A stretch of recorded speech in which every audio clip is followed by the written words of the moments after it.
नमस्कार दोस्तों, आज हम आपके लिए एक बहुत अच्छी वीडियो लेके आए हैं जिसमें कि किराएदार और मकान मालिक से रिलेटेड है।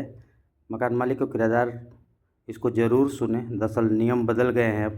जो अभी तक एग्रीमेंट जो आप बनवाते थे वो 11 महीने का बनता था, कुछ लोग 6 महीने का भी बनवाते थे, लेकिन सरकार ने 2025 रजिस्ट्रेशन रेंट एग्रीमेंट रजिस्ट्रेशन 2025 के तहत बदल दिया है। अब इसमें क्या करना होगा आपको कि सब रजिस्ट्रार के यहाँ जाके बायोमेट्रिक रजिस्ट्रेशन करवाना पड़ेगा, स्टाम्प ड्यूटी भरनी पड़ेगी इसकी। अब मतलब स्टाम्प शुल्क आपको देना पड़ेगा और बाकायदे पूरी चीज़ें बतानी पड़ेगी। इसके लिए आप पहले पूरा डिटेल इकट्ठा कर लें, जैसे कागजात में आधार कार्ड, पैन कार्ड, 2 फ़ोटो और इसके साथ में अपना कोई ऐसा डॉक्यूमेंट्स जो, जैसे आप किसी गांव के रहने वाले हैं, ज़िले के रहने वाले हैं, अगर आपका आधार कार्ड वहां से बना है तब तो ठीक है, नहीं तो उस तरह का।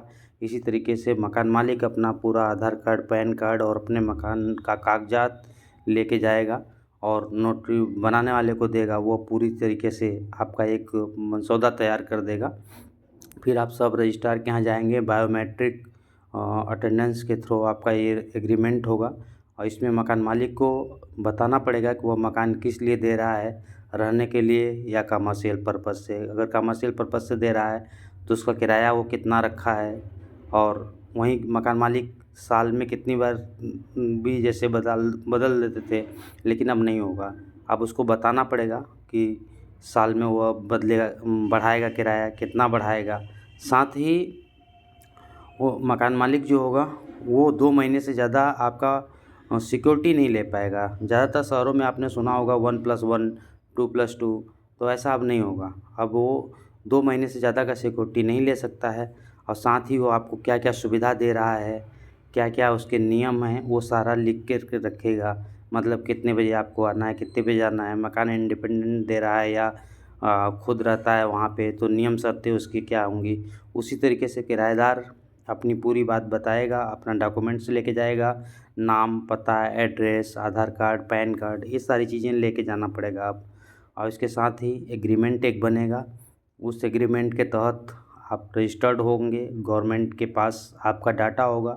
साथ ही दोस्तों ये नियम बनाने का मेन मकसद ये था कि किराएदार और मकान मालिक दोनों के हितों की बात हो, ताकि कल को भविष्य में कोई बात हो तो आप कोई भी चीज़ें शिकायतें कर सके, या मकान मालिक को आपसे कष्ट है, कोई बात है, तो मकान मालिक जा कर के एग्रीमेंट बना रहेगा तो कानूनी कार्रवाई कर सकता है।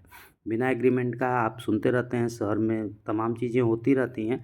इसलिए सरकार ने अपने किराएदार मकान मालिक का जो एक किराएदारी बनता था, रेंट एग्रीमेंट बनता था, उसमें बदलाव किया है।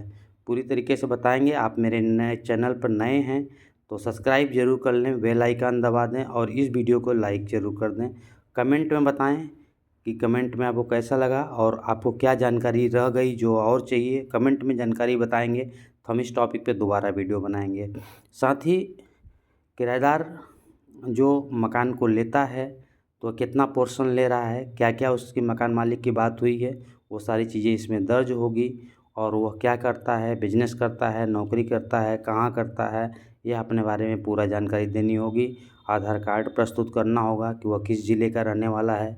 जैसे सपोज़ यूपी में मकान ले रहा है तो वह यूपी स्टेट का ही है या दूसरे स्टेट से आया है, और कब से रह रहा है शहर में, अभी तक में किस एरिया में था, ये सारी जानकारी सब गवर्नमेंट मांग रही है। अब आपको इस तरीके का पूरी जानकारी देनी होगी। वहीं मकान मालिक को अपने बारे में पूरा बताना होगा। और ख़ास बात दोस्तों ये है कि इसमें अब गवाह लगेंगे, यानी किराएदार की तरफ से 1 गवाह और मकान मालिक की तरफ से 2 गवाह। वहीं गवाहों का रेंट एग्रीमेंट में भूमिका ये होगी कि उनको अपने डॉक्यूमेंट्स देना होगा कि मैं मकान मालिक को भली भांति जानता हूँ, या किराएदार जो एक ले आएगा वो उसको गवाह वो देगा कि हम इस किराएदार को भली भांति जानते हैं, ये इतने साल से ये शहर में रह रहे हैं और एक अच्छे व्यक्ति हैं।